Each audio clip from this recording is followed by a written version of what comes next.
हाय दोस्तों, आज हम MPPSC की टेस्ट सीरीज के संदर्भ में एक ऐसी रणनीति पर चर्चा करेंगे जो हमें सक्सेस की ओर ले जाएगी। इस संदर्भ में कुछ प्रश्नों को मैं डिस्कस करूंगा। डिस्कस का उद्देश्य क्या है? बहुत सीधा और सरल सा है। मेरे वह अनुभव जो MPPSC के लगभग 20 ईयर के हैं आप तक आसानी से पहुँचे। प्रश्न कैसे आते हैं, उनकी प्रकृति क्या होती है, उन प्रश्नों को कैसे हम हल करें और जब हम एग्ज़ाम रूम में जाएं तो हम अपने तैयारी को कितना परफेक्ट करके जाएं। तो हमें प्रश्नों को समझना, याद करना और उससे संबंधित प्रश्न क्या पूछे जाएंगे यह भी पता होना चाहिए। जैसे इस टेस्ट में पहला क्वेश्चन आपसे पूछा गया था कि होशंगाबाद का अगर गांव किसके लिए जाना जाता है। यह वास्तव में वह क्षेत्र है जो कि टंगस्टन उत्पादन के लिए प्रसिद्ध है। अब आपको एक क्वेश्चन मिला कि होशंगाबाद जिला कुछ खास खूबियों के लिए जाना जाता है, जैसे टंगस्टन उत्पादन। अब हमें क्या करना चाहिए? इस प्रश्न से हमें आने वाले प्रश्नों को कैसे तैयार करना चाहिए। किसी भी टेस्ट पेपर में जब हम बैठें तो खनिज से रिलेटेड क्वेश्चन हम कितना बेहतर करें। कुछ टिप्स देखिए। टंगस्टन एक ऐसी धातु है जो लौह श्रेणी में आती है। इसमें मैग्नेटिक पावर भी होता है। इसका मुख्य उपयोग विद्युत बल्ब का फिलामेंट बनाने में होता है। एक क्वेश्चन और मिला। MPPSC में यह क्वेश्चन पूछा जा चुका है कि विद्युत बल्ब का फिलामेंट बनाने में किसका उपयोग किया जाता है।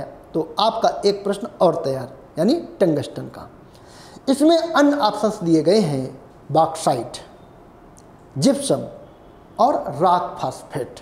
तो फिर से आपको MPPSC का एक क्वेश्चन याद दिलाऊंगा जो MPPSC ने पूछा है कि एल्युमिनियम का मुख्य अयस्क क्या है।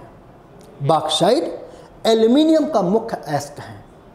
तो जैसे अभी आपने टंगस्टन पढ़ा उसी प्रकार आप बॉक्साइट को पढ़ें। बॉक्साइट भी एक ऐसी खनिज है जो मुख्यतः हवाई जहाज, जल जहाज, बर्तन, सिक्के, मोहरें आदि बनाने में काम आता है। आप देखिए फिर से MPPSC का क्वेश्चन रिपीट हुआ, क्योंकि MPPSC ने पूछा था कि बॉक्साइट मुख्यतः किसका अयस्क है। तो एल्युमिनियम का अयस्क है। एल्युमिनियम के आपने उपयोग भी देख लिए कि एल्युमिनियम हमें क्या क्या चीज़ बनाने में मदद करता है। इसी प्रकार एक अन्य ऑप्शन है जिप्सम। MPPSC ने 2008-9 में जिप्सम से भी क्वेश्चन पूछा। जिप्सम का मुख्य कार्य क्या है? जिप्सम वास्तव में सीमेंट को शीघ्र जमा देती है, यानी सीमेंट का सॉलिड करने में जिप्सम का बहुत बड़ा योगदान है। तो जिप्सम के लिए क्या मध्य प्रदेश का कोई भी क्षेत्र बहुत प्रसिद्ध है? इस प्रकार से MP का कोई भी क्षेत्र जिप्सम के लिए बहुत प्रसिद्ध नहीं है, पर राजस्थान का चुरू और झुंझुनू यह ऐसा क्षेत्र है जो कि जिप्सम के लिए जाना जाता है। अब चूंकि खनिज की बात चल रही है तो हम आपको कुछ ऐसे टिप्स बताते हैं जिससे आपका खनिज वाला पोर्शन कंप्लीट हो जाए और आप किसी भी एग्जाम में यदि खनिज को करें तो बेहतर अंक ला सकें और आपको कहीं भी कोई असुविधा नहीं हो। सबसे पहले यदि हम खनिज पढ़ते हैं तो हमें खनिज को पढ़ने के लिए जब किताब उठानी होती है तो उसको इस प्रकार से पढ़ें। खनिज की प्रकृति, मतलब कौन सा खनिज धात्विक है, कौन सा खनिज अधात्विक है। धातु मतलब मेटल्स, जिसमें लोहा निकले, सोना निकले, मैग्नीशियम निकले, यह धात्विक हैं। तो अधात्विक खनिज में अब क्या आएगा? जैसे चूना पत्थर, यह एक अधात्विक खनिज, इसमें कोई धातु नहीं होती है। रॉक फॉस्फेट, यह एक अधात्विक खनिज, इसमें कोई धातु नहीं होती है। कोयला, यह एक अधात्विक खनिज, इसमें कोई धातु नहीं होती है। लेकिन अब यहाँ पर कुछ और डीप में क्वेश्चन पूछे जाएंगे। खनिज जब हम पढ़ते हैं तो खनिज कई प्रकार के होते हैं जो भूमि के अंदर खोद कर निकाले जाते हैं। इनमें से लोहा, कोयला, मैग्नीज, एल्युमिनियम, रॉक फॉस्फेट, ये सब खनिज में आते हैं। अब जैसे आप कोयले को लीजिए, कोयला एमपीपीएससी ने कई बार क्वेश्चन पूछा है कोयला के संदर्भ में। मध्य प्रदेश में कोयला गोंडवाना लैंड युग की चट्टानों में पाया जाता है। एक क्वेश्चन कंप्लीट आपका। अब दूसरा क्वेश्चन इसी से बनेगा, कोयला किस प्रकार की प्रकृति वाला है? यह एक जीवाश्म ईंधन है, यानी विभिन्न प्रकार के फॉसिल्स से बना है। फिर एक क्वेश्चन कंप्लीट आपका। फिर अगला क्वेश्चन, पूरे भारत में और मध्य प्रदेश में ऊर्जा के उत्पादन में सबसे ज़्यादा किसका योगदान है? उत्तर आएगा ताप ऊर्जा, थर्मल पावर। और थर्मल पावर में एक बड़ा योगदान किसका है? कोयले का है। फिर एक क्वेश्चन कंप्लीट। फिर कोयला से क्वेश्चन पूछे जाएंगे और एमपीपीएससी ने पूछा है कि इनमें से एंथ्रेसाइट क्या है?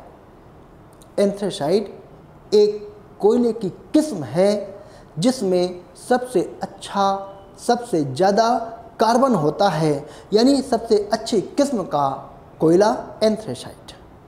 इसी प्रकार जब किस्म की बात चलती है तो लोहा, लोहा किस प्रकार का खनिज है, कहाँ पाया जाता है? यह धारवाड़ युग के चट्टानों में पाया जाता है। लोहे का मुख्य उपयोग हम लोग घरेलू उपयोग में, सड़क बनाने में, इंजीनियरिंग सामान बनाने में, रेल के इंजन, रेल की पटरियां बनाने में करते हैं। लेकिन यहाँ पर क्वेश्चन किस प्रकार से होगा समझिए। लोहे में जंग लगता है तो क्वेश्चन एमपीपीएससी ने पूछा है जंग रहित लोहा बनाने के लिए क्या किया जाता है? तो जिंक की पॉलिश की जाती है। फिर एक क्वेश्चन आपका कंप्लीट हो गया। अब जैसे हमने कोयला का एक प्रकार या किस्म बताया था, उसी प्रकार लोहे का भी एक अच्छा उम्दा किस्म होता है। तो सबसे अच्छी किस्म का लोहा कौन सा माना जाता है? मैग्नेटाइट। सबसे अच्छी किस्म का लोहा कौन सा है? मैग्नेटाइट। अब मध्य प्रदेश में पाए जाने वाले खनिजों में कुछ खनिज मैंने आपको बताए, पर क्या यह अपने आप में पर्याप्त है? उत्तर है नहीं। आप जब एक विद्यार्थी होने के नाते खनिज पढ़ें तो उसका तरीका क्या हो? नंबर 1, सबसे पहले मध्य प्रदेश के खनिज पढ़ें। कौन सा खनिज कहाँ किस खदान में पाया जाता है, क्योंकि खदानों के नाम भी पूछते हैं, जैसे कि अभी अब मैंने आपको बताया। फिर पूरे देश में खनिज पढ़ें और उन देश में खनिजों में उत्पादन में कौन कहाँ किस स्थान पर है, इसे भी ध्यान रखें। और फिर से खदानों के नाम पढ़ें, जैसे कुंद्रेमुख किसके लिए जाना जाता है?